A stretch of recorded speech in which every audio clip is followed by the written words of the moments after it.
I love the game Star Wars Legion. I've been working on an Empire army, but I kind of did it wrong because I kind of ate dessert first. I built all of the really cool stuff. I got the Royal Guard, I got the Bounty Hunters, I got the Dewback. But really, before this is an army, it's gonna need some troops. And even though I haven't been painting troops, I've been buying troops. A lot of troops. To truly get this army playable, I need to build all of these troops, and Star Wars Legion paints up really, really quick. So I bet I can do all of this in 2 days. This is a lot of models. I've really been enjoying procuring my Star Wars Legion army, but it's finally time to get it painted up. And I'm gonna have some help with that because this video is sponsored by The Army Painter. I've been a big fan of theirs for years, and their products have become a fixture of my painting desk. I have painted well over 200 models using Army Painter paints. Whether it's War Paints Fanatic, Quick Shade Washes, Speed Paint, or War Paints Air, the Army Painter has helped me get my models done. Whether they are my best minis, my biggest mini, or my fastest minis. Their paints are fantastic, or should I say fanatic. I've gone through bottles and bottles of matte white and matte black, used their scenery elements to make epic landscapes, and Speed Paint has become a staple of my painting style, using them in just about every project I undertake. The Army Painter's mission is to make it easy to get all the minis in the world painted and ready for the tabletop by offering top quality products all designed to make painting fun, easy, and fast.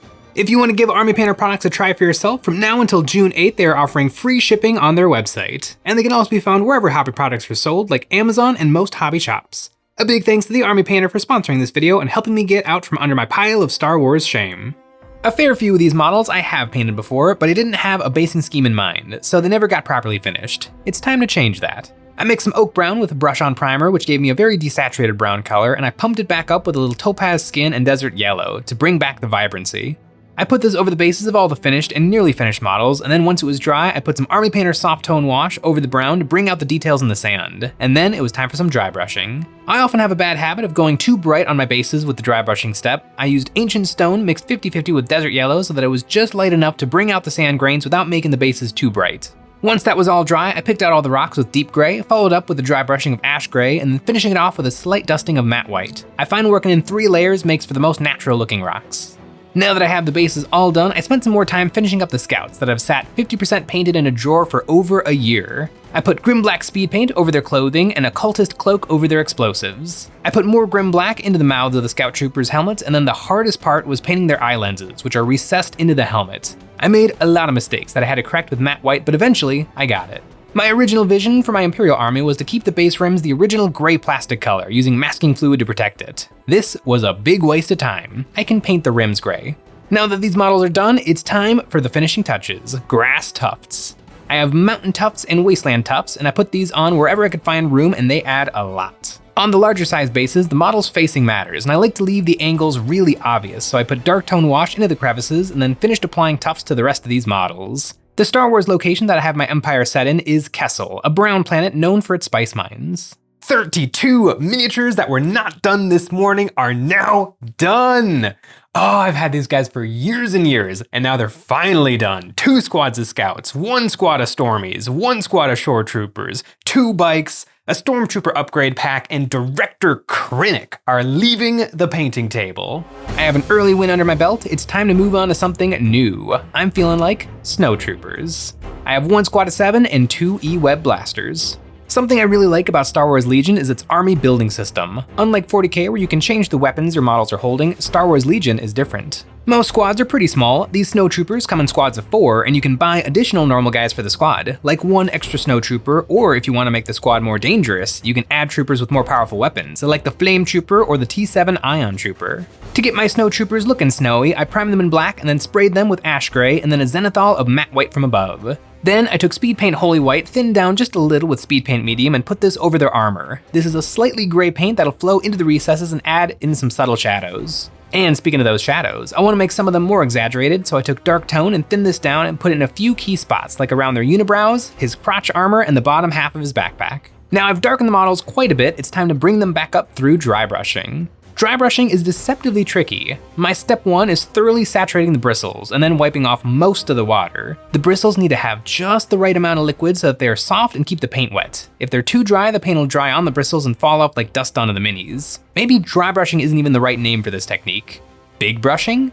Rub brushing? I rubbed white paint all over their white armor and then got ready for their clothing. I put pallid bone thin down over all their cloth parts. In the movie, it's really subtle that their clothing isn't quite white, but on a 1-inch mini, it looks much better to exaggerate this. And these snowtroopers are stationed on Kessel. Maybe their clothing has picked up a little extra dirt. I put grim black mixed with a cultist cloak over their weapons, including the E-web blasters, and while that was drying, I dry brushed some ancient stone over their cloaks to smooth them out. Now to finish off those weapons. The grim black does a good job of providing some contrast, but I want to exaggerate this, so I did a dry brushing of ash gray over the top half of all the guns, and then just a few swipes of matte white. Now these fellas are looking sharp. I want to do something special on the flame trooper. For my normal stormies, for the heavy blaster guy, I painted him with the assault trooper markings. I want to do the same for this snow trooper. I put pure red onto my palette and darkened it with black. I base coated his shoulder pads and painted a stripe and hash marks along his forehead. I did a few layers to highlight these up to pure red and then cleaned them up with some matte white. And speaking of that matte white, I sponged on a little more to make it look like the red paint is chipped away, revealing the white plasteel armor underneath.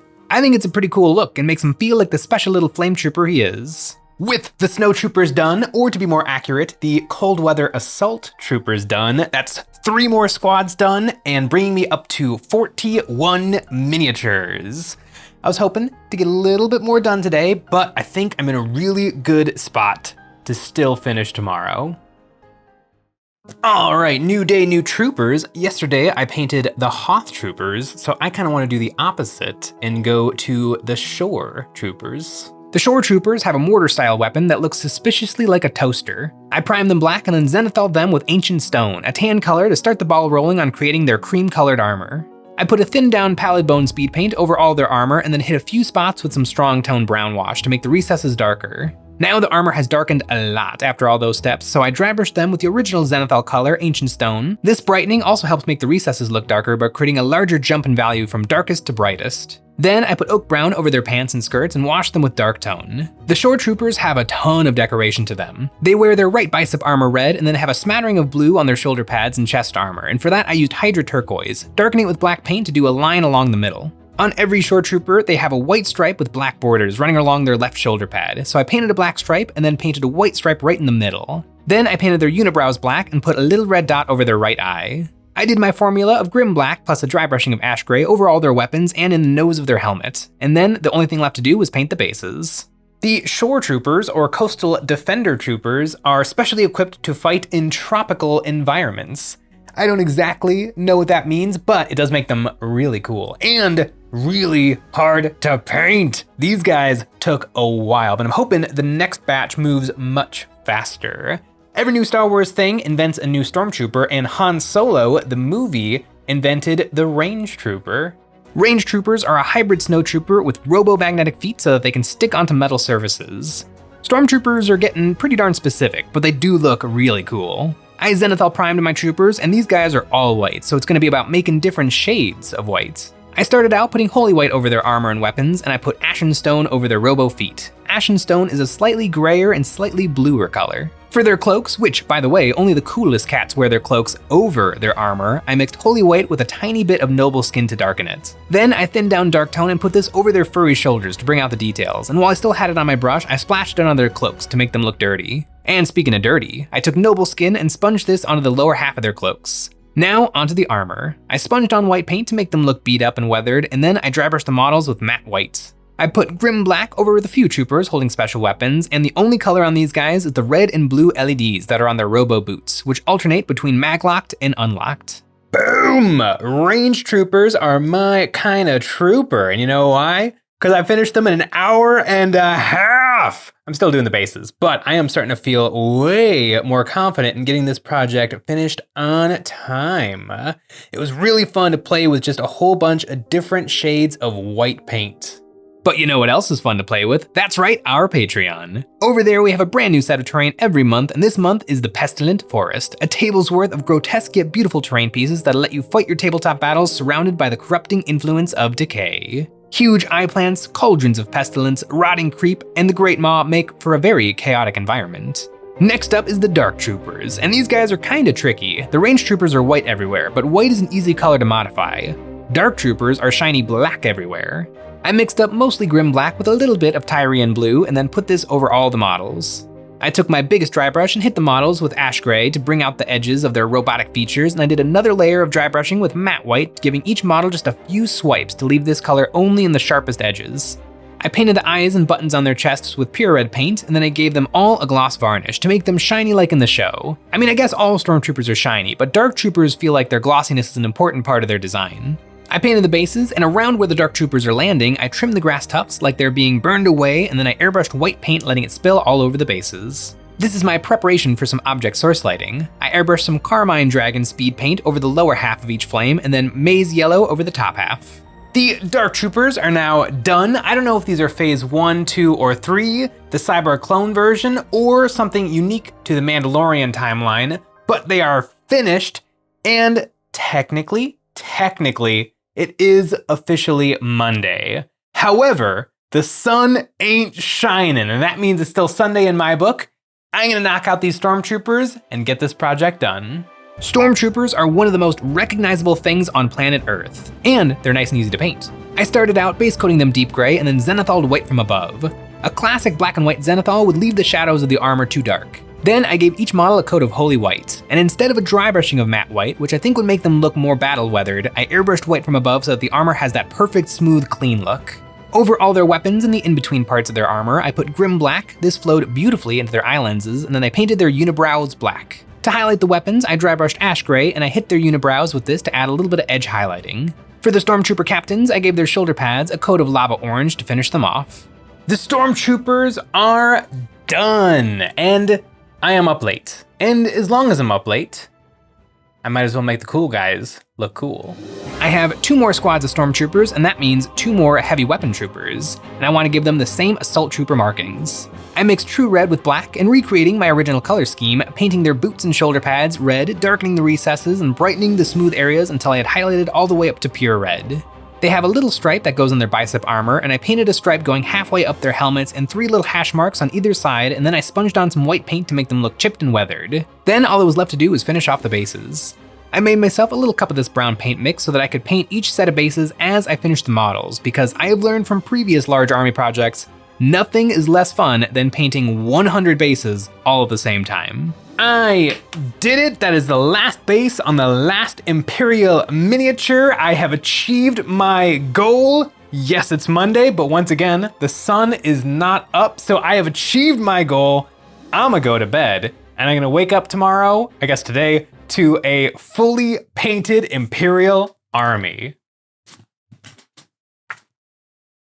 They're finally done! I have been sitting on this Legion army for so long, and it is finally done, and it feels so good. It's freeing, because once you have an army done, you feel like you're in a really great spot. You've climbed the mountain, and now you just get to do a little landscaping, a little bit of pruning, maybe some shrubs over here, maybe a nice little bubbling brook, maybe a few more shore troopers. It is a lovely spot to be in. I can take this army to games, I can play it, I can beat Sean with it. It is phenomenal. And I did a final head count this morning, and I swear I didn't plan this, but I painted exactly 69 Stormtroopers. I didn't plan that. But it's just so perfect. Like the stars aligned. I'm so happy to finally have my Empire army done, out from under my Star Wars Legion Empire pile of shame. My goal is to have every single model for Star Wars Legion. And now that the Empire is done, I can move on to something else. And maybe I've already started purchasing some stuff for something else. Maybe a little bit of the Battle Droid faction. Big thanks to Army Painter for helping me get all of these models painted. I hope you enjoyed the video, and as always, thanks for watching.